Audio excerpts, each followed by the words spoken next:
Welcome back to the deep dive. Today we are stepping right into what might be the single most explosive fight in New York City politics.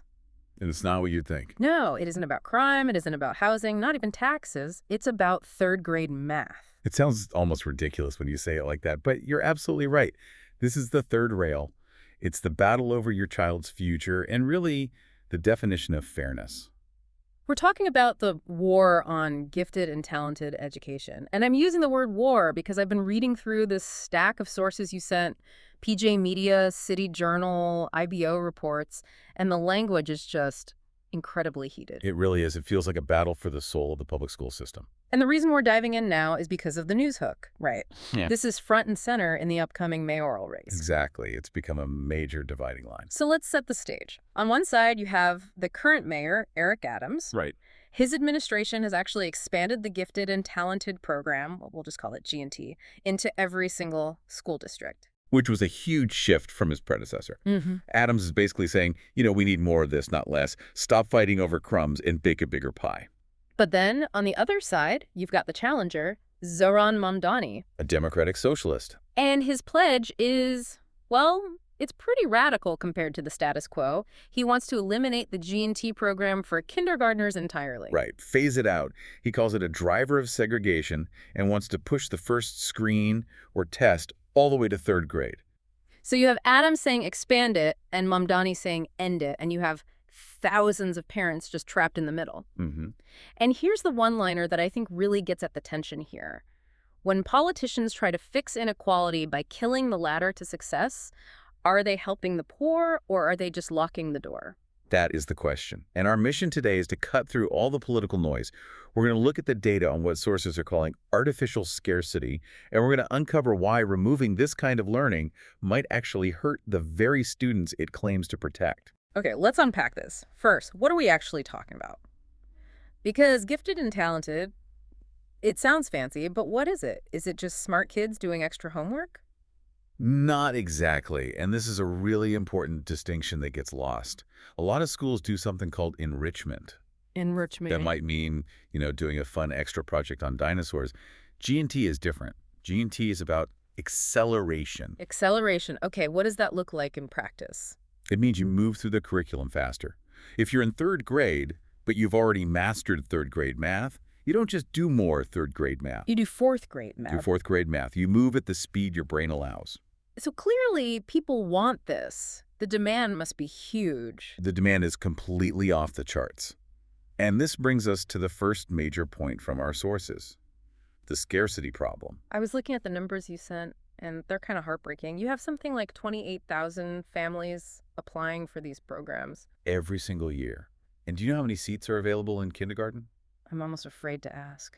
About 2,400. Wow, so wait, that's less than a 10% acceptance rate. That is harder than getting into most colleges. Exactly. And this is where the conservative critique from groups like Place NYC and outlets like PJ Media comes in.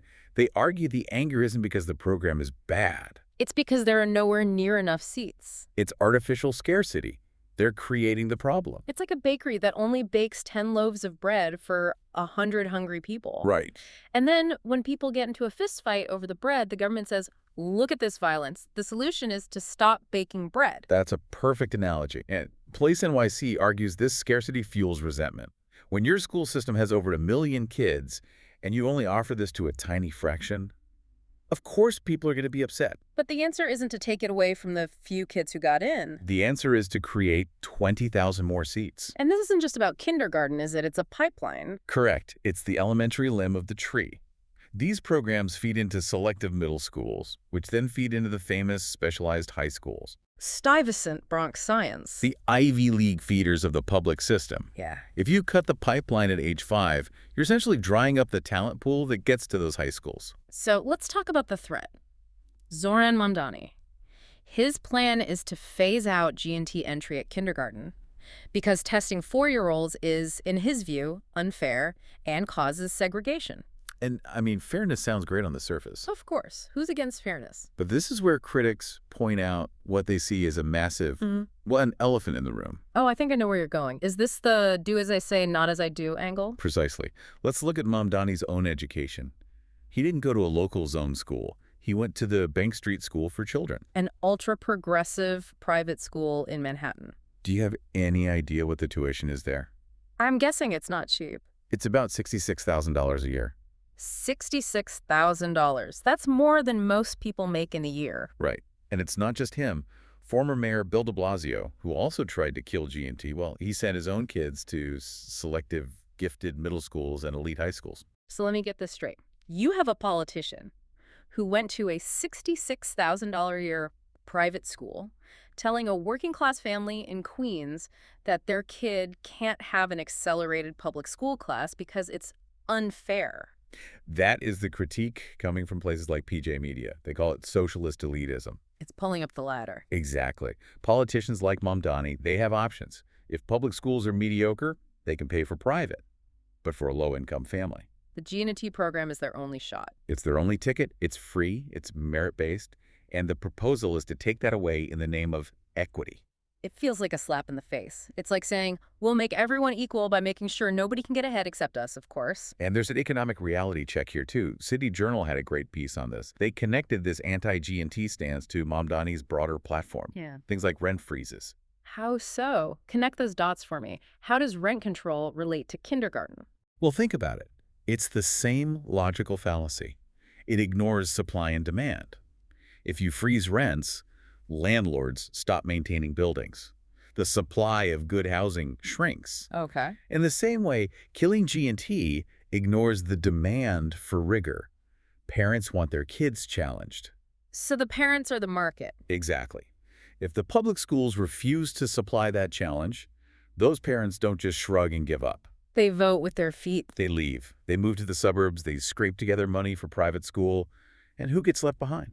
The families who can't afford to leave. So you actually end up with a system that's even more segregated. Right. You accelerate middle-class flight. And that makes perfect sense. But okay, let's look at the alternative. They always have one. It's something called school-wide enrichment. Brilliant NYC. That was the de Blasio buzzword. Yeah. It's based on the Renzulli model. Mm-hmm. The idea is don't separate the kids, keep everyone in the same room. And the teacher will just differentiate the learning. I hear that word a lot. What does it actually mean for a teacher? It means the teacher is supposed to somehow tailor the lesson to every single student individually. So in one classroom, you have a kid struggling to read The Cat in the Hat. And sitting right next to them is a kid who's already reading Harry Potter.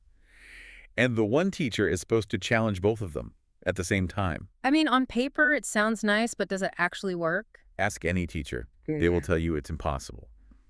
Place NYC, the parent group, just tore this idea apart. There's a massive difference between enrichment and acceleration. Right. Enrichment is you finished your worksheet, go draw a picture. Acceleration is, you know, third grade math, great, here's fourth grade math. And asking one teacher to handle a class of 30 kids with that huge range. It's an unrealistic expectation. We have quotes from experts like Dr. Joyce Van Tassel-Baska, a huge name in gifted. She says this enrichment model is a supplement. A supplement. Not a replacement. So they're replacing a rigorous program with a watered-down supplement and telling parents it's just as good. No wonder they're furious. And again, it hurts the smart, low-income kid the most. Yeah. The wealthy kid gets a tutor. The poor kid relies on the school. If the school stops accelerating, that kid just stagnates. Okay, so killing the program seems like a bad idea. But, to be fair, the sources, even the Independent Budget Office, admit the old system wasn't perfect. No, it wasn't. And that's a valid criticism. The IBO report pointed out a major flaw in the old way of doing things. It relied on a single test for 4-year-olds. Yeah. And you had to opt in. Opt in, so you had to know about it and sign up for it. Yes, you had to know the test existed, go to a website, register, and bring your kid in on a Saturday. And I can see the problem there. If you're a working parent, maybe with 2 jobs, or you don't speak English well, you might not even know this is a thing. Exactly, and the data showed it. Low-income Black and Hispanic families were way less likely to participate because of that barrier. Only 15% of pre-K students even took the test. So you're missing tons of bright kids. Just because their parents weren't in the know. So the critics had a point about the entry method. But this brings us to the solution. You don't burn down the house because the front door sticks. You fix the door. Yeah. Precisely. And this is what Mayor Adams and the reformers have been pushing. It's called universal screening. How does that work? Instead of parents opting in, the teachers evaluate everyone. Every child in pre-K gets looked at. If a kid shows promise, they get nominated. It becomes an opt-out system. And does that actually help with diversity, or is that just wishful thinking? The numbers are incredible. Place NYC cites a study from Broward County, Florida. When they switched to universal screening, the number of black students identified as gifted went up by 80%. 80%. And the number of Hispanic students identified went up by 130%. Wow. 130%. So the kids were there all along. They were always there. They just weren't taking the test. This proves you can have merit and diversity. You don't have to lower standards. You just have to actually look for the kids. That's a powerful point. It kind of destroys the narrative that merit is racist. Merit is the great equalizer if you just broaden the search. Exactly. And there's one more layer to this solution that makes it even better. Local norms. Okay, I've had this term, local norms. Unpack that. So the old system compared every kid to every other kid in the entire city. A kid in the South Bronx was competing against a kid on the Upper East Side whose parents hired a $200 an hour tutor. Which is just not a level playing field. Right. Local norms says, let's take the top performing students in each school. Let's find the brightest kids in that specific Bronx neighborhood and give them an accelerated program right there. I see. So you aren't comparing them to the kid with the tutor. You're identifying the leaders in their own community. Exactly. This ensures every neighborhood has a pathway for their high achievers. It keeps the ladder right where it belongs, in the local school. This is the Adams approach. He added 100 new kindergarten seats and 1,000 new third grade seats. It just seems like common sense. If you have a scarcity problem, you add seats. If you have an access problem, you screen everyone. Why is this so hard for the other side to accept? Because it clashes with their ideology. Mm-mm. For politicians like Mamdani, any difference in outcome is seen as suspect. They'd rather have everyone finish at the same time, even if it means everyone is walking instead of running. But we track in other things, don't we? I mean, look at high school sports. That's the great irony. Nobody complains about the varsity football team. Nobody says it's unfair that the best quarterback gets to start. We should let everyone play quarterback for 5 minutes. That would be a disaster on the field. It would. We accept that some kids are gifted at sports or music. But for some reason, when it comes to math or reading, recognizing that some kids move faster is considered inequitable. It is a strange double standard. And the tragedy is the rich just opt out of that double standard. They send their kids to schools that basically have a varsity math team. And that's the crux of the argument here. The public school system is supposed to be the great equalizer. It's supposed to allow a kid with nothing to become a doctor or a scientist. If you remove those honors tracks, you turn public schools into a place where only the average are served. And the exceptional poor kids. They get bored, they check out, or they get into trouble. It sounds a lot like what George W. Bush used to call the soft bigotry of low expectations. It absolutely is. By saying, we can't test these kids because it's unfair, you're essentially saying you don't believe those kids can pass the test. But the Broward County data proves they can pass. So what does this all mean for the voter trying to make sense of this? It means you have a fundamental choice. Do you believe in equity through elimination, leveling the field by chopping down the tall poppies? That's the Mamdani approach. Or do you believe in equity through expansion, building more greenhouses so more poppies can grow tall? And looking at the sheer number of applicants, 28,000 families, it seems clear what the parents want. They want more, not less. Parents know their kids. They know when their child is bored. When the government tells them, no, your child doesn't need that, the government loses trust. And a city that drives away its aspiring middle class? Well, that's a city in decline. That's the harsh truth. Education is the one thing you cannot mess up. It's the foundation of the economy. If companies can't hire smart local graduates, they leave too. Well, we've covered a lot of ground.